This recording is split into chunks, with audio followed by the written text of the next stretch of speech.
Good morning, Knicks Nation. Today is Thursday. It is the 17th day of March, 2022. I hope you and your family are healthy and safe today. I hope that the needs of you and your family in terms of food, shelter, clothing, as well as health are being met. Blessings upon those that work in the healthcare field and the first responders who are trying every day to save human lives. Blessings upon those that pick up garbage for us to keep streets and sidewalks clean, and those that make deliveries for our convenience. Double blessings on the men and women trying to help deliver and rescue the victims of child molestation, pedophilia, pornography, prostitution, child prostitution, sex slavery, and human trafficking. And double curses upon the perpetrators, the perverts, and the profiteers who traffic in this human misery. Finally, blessings upon the homeless. Nearly 600,000 men, women, and children in the United States of America on the streets today, and millions around the world in similar or worse conditions. Blessings upon them, for theirs is the kingdom. There was a basketball game last night. The New York Knicks played the Portland Trail Blazers at Madison Square Garden. The Knicks blew out the Trailblazers, but that was expected, as I said yesterday. The Trailblazers are a decimated team.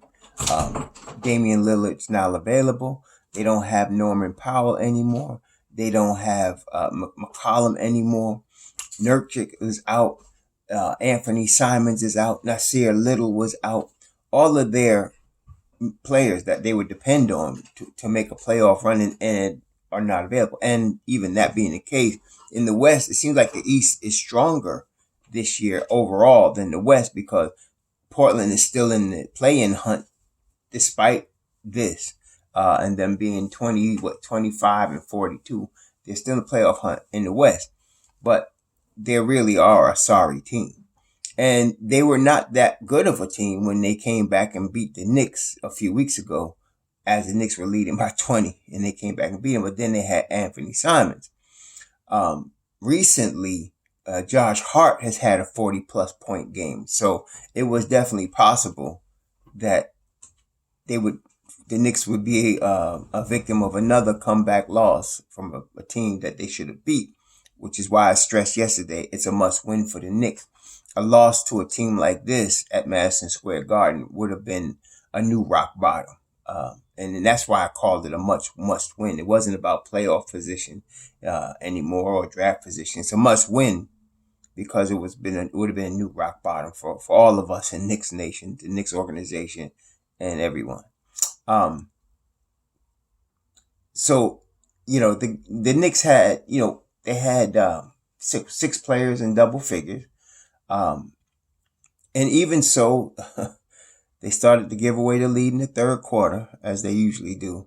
And then, of course, the bench came and really, the starters did, get control of it, during the course of the third quarter. But then the bench did what they do usually, and the Knicks ended up winning by 30.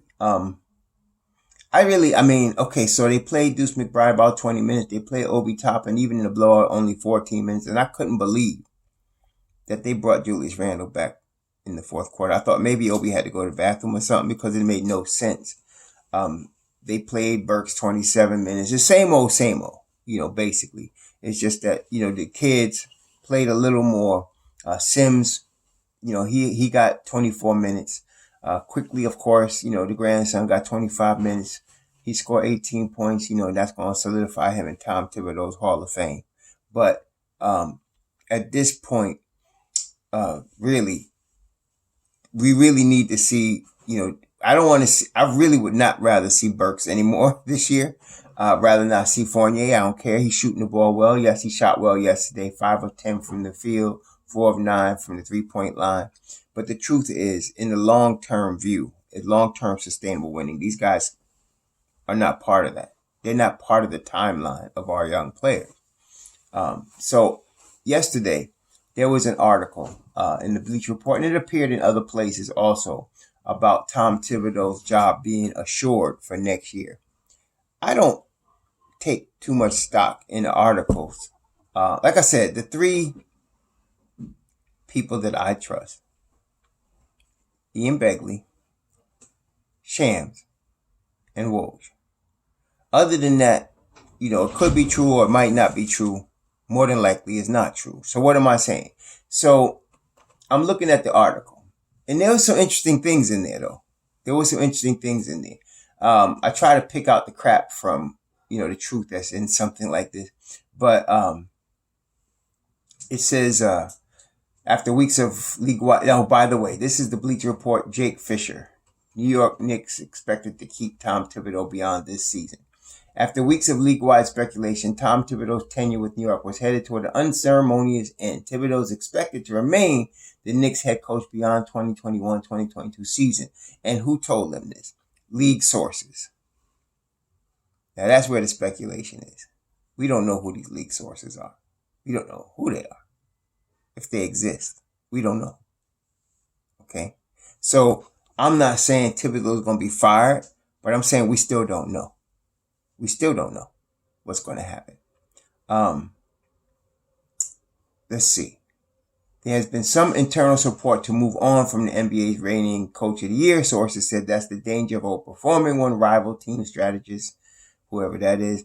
You set this expectation. The thing is, I believe that the thing that came out a few weeks ago where Worldwide West was not having Tom Thibodeau.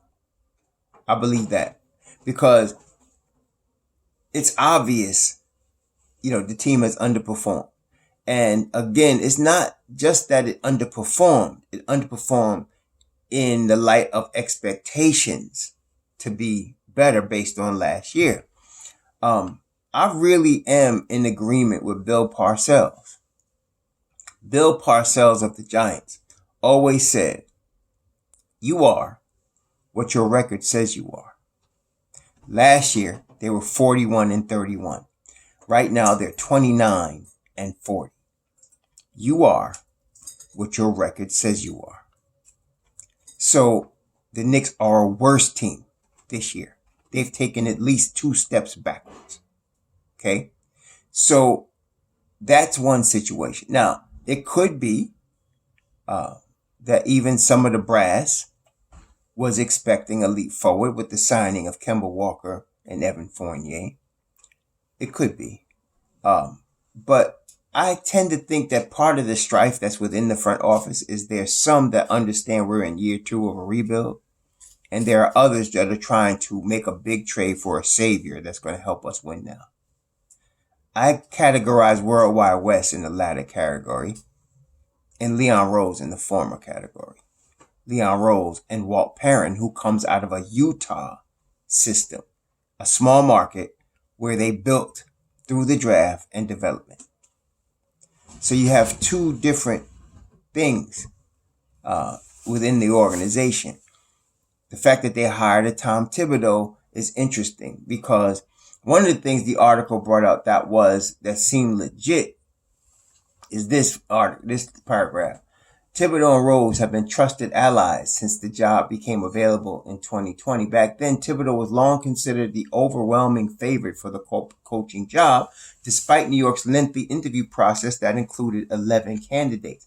This was a widely expected marriage from the moment New York named Rose as president of basketball operations. So, Thibodeau and Rose are boys. Okay, that's what that says to me. They're homies. Okay? So, of course, Rose used to represent Thibodeau. Okay, so when you're in that kind of relationship, you get to know a person. And so that's why one of the reasons Tom is still there. Also, another NBA coaching figure is how they describe it, said, it's not like they inherited him. This was Leon's guy. Leon would have to answer to that. So that makes sense too. Dolan has been trying to be hands-off, really, since the hiring of Phil Jackson. He wanted to just hand the keys to somebody and let them handle this. Jackson screwed it up, so he had to step in and fire Jackson. Then he put his trusted lieutenant, Steve Mills, in charge of the front office. And Steve Mills really was in over his head as an NBA executive.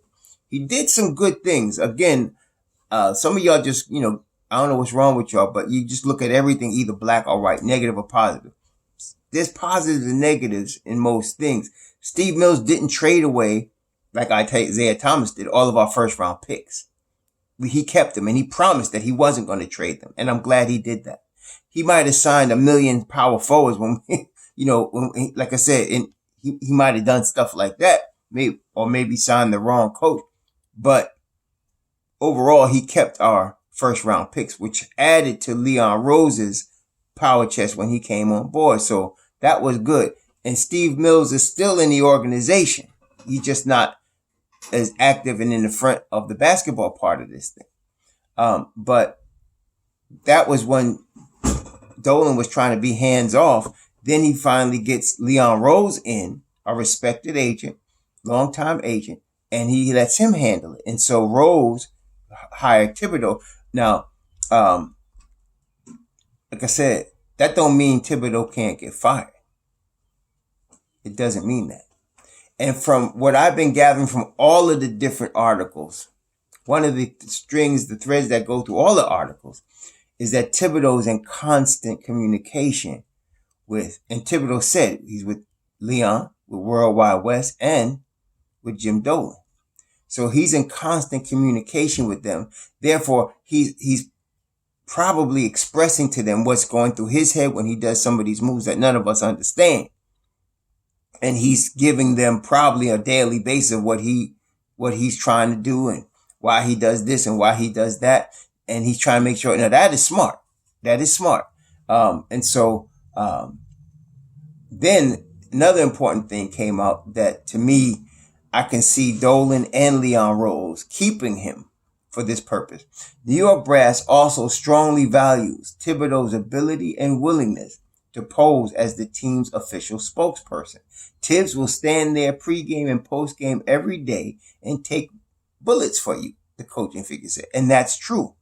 He is an expert at giving us a non-answer, at giving us patented answers that tell us nothing. He's an expert at that. For example, you have to earn your minutes. He has never defined what it means to earn your minutes. And he has played players heavy minutes that don't appear to have earned anything. And their performance is lacking, like Alec Burks. Okay? Or Emmanuel Quickly. He has continued to play them when their performances have been poor over the course of the season. Or Julius Randle. So, I mean, that's the thing. He's able to, and he'll handle the pressure, especially, there's a couple of guys, that will bring the heat from the media, and those type of the guys that cause players not to want to play in New York, like your Mark Bermans, your Allen, your Bondis, those type of guys. They'll come at you with some hard questions that sometimes are designed to create drama, and he deflects them. He deflects them, and he's taught the players to deflect. You've seen it from the beginning of the year, and you can see even with Mitchell Robinson. When Mark Berman asks a question, he'll say, "Oh, Berman, what's up?" Like, it's like, they've been coached how to handle the media. And so we also know that Leon Rose has not made many. I think he's made 2 media appearances in his whole tenure with New York. And so if he could let Thibodeau stand there and get all of that, for a lot of people, that's worth the price of admission right there. He can make his deals behind the scenes. Nobody knows what he's doing. Maybe he informs Thibodeau of some of the things he's doing, but Thibodeau stands there and answers all the questions. Okay. That right there, that will cause him to keep his job one more year. That right there. Okay. And so I can see, them keeping him like that for that one more season. But with all that being said, one thing this article did not bring out, one thing that wasn't clear that we all need to know. What is direction the Knicks are going? What is their direction? Are they going young or are they going vet? That's basically the question we've been saying. Okay. The other day, Thibodeau was asked directly about playing the young, and he was asked directly about Miles McBride at the point guard. Since we all know we have a point guard situation, Alec Burks is not a point guard, neither is Emmanuel Quickly. And he came out with you got to earn your minutes mantra, right? which again, there's been no standard, no basis of what that means to earn your minutes. Somebody in the comments pointed out that to Tibbs, maybe earning minutes mean you're over 30 or, you're not a rookie. And Deuce McBride was asked after he had scored like 39 in the G League game, came back to Madison Square Garden the next night. And he was asked about what Thibodeau or anybody in management or any coach has told him about his playing time. And what he said was, well, they told me, coach told me I'm a rookie and I got to wait my turn. That's what it means, I think. And I think somebody said, I think that's what it means to earn your minutes to Thibodeau, waiting your turn.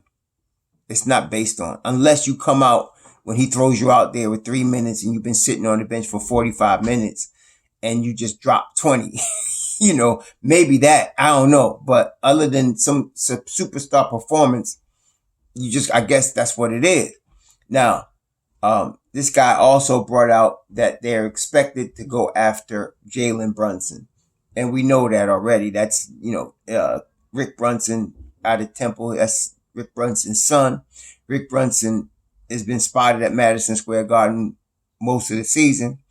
And apparently he has a strong relationship with Tom Thibodeau as well as Leon Rose. And so, that I can see Jalen Brunson at least, having a meeting with New York Knicks brass before he decides where he wants to go. That's going to be interesting. Cause the last thing that is said in the article to me that rings true. And again, I'm speculating on the rest of it because when you're just getting non-named sources and a guy that don't have a track record of bringing you stuff that comes to pass as he writes it, like Woj does, like Shams does, and like Ian does, then you have to really take everything that's written with a grain of salt. But one thing he said in the last paragraph, there will be a level of turnover in New York this summer. There will be a level of turnover in New York this summer. Okay. What does that mean? That means there's going to be players that you see now that's not going to be here next year. Again, I don't know what direction they're going. If they decide to go young, then the vets are the ones that are going to be gone. If they decide to go vet, then they're going to package the youth for some guy or two guys. Okay. I prefer the former, obviously. I think a lot of us understand that. This is another thing I found amusing, which I already told you about Leon before. But they talked about the deal that fell apart with the Lakers and Raptors. And then one high-ranking Eastern Conference executive says they're always trying to squeeze out an extra second-round pick here and an extra second-round pick there. That sounds like Leon. Leon is cheap, which is another reason why I think they're going to try to take some expiring deals, get rid of the veterans, a few of them, and go with the youth. It's cheaper that way. It's just cheaper that way. Okay. So, you got to have to pay RJ Barrett. You're already paying Julius Randle. You're going to wait on Cam. They're going to wait on Cam, let Cam prove himself next year. But now you got Obi still for 2 more seasons on a rookie deal. You got Quickly for 2 more seasons on a rookie deal. You got Jericho Sims on a 2-way contract. He's on a 2-way contract. Okay. Just that this year, the NBA allowed the 2-way players to play more than 50 games. But Sims is on a 2-way deal. Deuce McBride's on a 2-year deal, like a 900 something thousand this year and $1.5 million next year. So they got everybody cheap right now. Okay. So I can see if it's Leon, and I understand he's cheap. That's why that may cost them with Mitchell Robinson. Okay. That may cost them. That's why I believe they're playing Sims. They're seeing what they have in case Mitchell Robinson walks, which is at least 50-50 he's going to walk. Being underpaid for 4 seasons, below NBA level, below the average NBA. Most of y'all look at it like only in terms of the Knicks. In terms of salaries, you got to look at the average salaries for players based on years of experience. And then based on whatever accolades they have accumulated, whatever they've done, they led the league in this or that, or they were all-star or whatever. And based on that, Mitchell Robinson is at least worth at least what Robert Williams III got from Boston, which is 3 years, $39 million. He's at least that. Okay. But then there are other centers like Nerlens Noel, who's a backup and got 3 years, $30 million. So, if I'm his representatives, I'm looking for at least $48 million to $55.6 million for him. And he deserves that. Some teams are going to give it to him. Okay. There's a team out there that's going to pay him that. And there's several. So we may lose Mitchell Robinson, which is why you're seeing a lot of Jericho Sims. Listen, I like Jericho Sims, and I think he can be a very good, serviceable center. You can't teach length, though. You can't teach length. Did you see Mitch Rob block Kevin Durant's jump shot? How many times in Kevin Durant's NBA career have you seen somebody block his jump shot? Kevin Durant, near 7 feet tall, was 7 foot wingspan, and Mitch blocked his jump shot. See what I'm saying? You can't teach that. He's athletic also. Mitch Robinson covers a lot of ground. And that's what I'm saying. Jericho Sims is very athletic, but he's almost 100% athleticism, which means you got maybe 5 years of him being able to do that, like DeAndre Jordan. You got maybe 5 years of him being able to do that. He was a senior. He's like 23, going on 24. So, he's not going to be that. Whereas length stays. Length don't go nowhere. Mitchell Robinson's got length now at 23, and when he's 33, he's still going to be long. See, so that's a bad situation. Leon's cheapness may hurt us right there. But anyway, I'm not as excited about this win last night. It was expected. It was like, you better win this game against Portland. Now, they playing KP in them on Friday, Washington Wizards. That's going to be a little bit more interesting, although the Knicks should win that game also, but Washington has more legit NBA players playing for them right now. Basically Portland was a G League team. That's basically what they were playing last night, a G League team. So it was like a scrimmage. They should have won that game. But Washington will be a little bit more of a normal NBA game.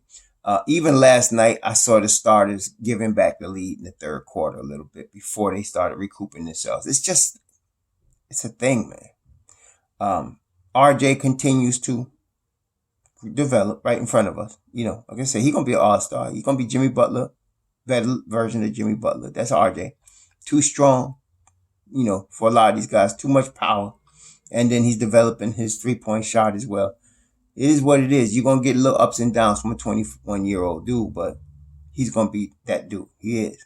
So I'm hoping, that's why I'm hoping you build around the youth. I can't imagine him and Cam and Grimes and Mitch Rob playing together. And then I really would not mind if they traded Julius Randle. Honestly, I really wouldn't mind. After seeing him 3 seasons now, yeah, I wouldn't mind. I'm not saying he's to blame. I'm just saying, I wouldn't mind starting with, again, a Jeremy Grant if I'm going vet, or drafting a Keegan Murray if I could get him, or Jabari, obviously, but, if you can't get the number 1 pick, but a Keegan Murray, a Tari Eason, which we're going to talk about. I wouldn't mind having Obi and one of them young guys and starting from there, honestly. Saves us the money, saves us, we don't have a guy that's believing he's a superstar and he's not, believing he's a number 1 option and he's not. I think Julius has toned that down a little bit. Last night I did see him being more amenable to allowing RJ to run things, but anyway, as one of them, I understand situations like if he came back, okay. If they traded him, I understand. That I'm put it like that. But I really want to see them go to the youth and just go from there. But this whole thing with Thibodeau and this same rotation is sickening, man. It really is. I'm glad Deuce is getting some more time, like it seems like, but he's got a decision to make, Tom, because Grimes is coming back probably Friday, if not Friday, Sunday. He's coming back. And somebody's going to lose some time, So we're going to see what happens. It's probably going to be Deuce, though. You would think, he would reduce, no pun intended, Burks and Fournier's minutes. But nah, he's going to reduce one of these kids' minutes. Anyway, I'm not believing this article that he's guaranteed to come back next season. Let me put it that way. I don't believe the article for the most part. As far as that premise, I don't believe it. Okay. I want to hear Ian Begley say it. If Ian Begley says it, okay. If Ian Begley says he's heard it from inside, okay. If he references this article, I don't know. If Woj says it, if Shams says it, okay. Okay. I'm not believing ESPN either. Yeah. Anyway, I don't think his job is assured for next season. I want to see what happens the rest of this season. And he's doing the right thing. He's keeping in touch with everybody. That means it'll be just, you did a nice job. You try hard, but we're just not thinking this works out. It could be that way. I don't know. All right. I put it that way. I really don't know. And I'm not trusting this article to make any assurance that Tom Thibodeau is back next year. But anyway, that's just me. Y'all in Knick Nation know. Tell me what you think. In the meantime, enjoy your Thursday. Be safe out there. Shalom.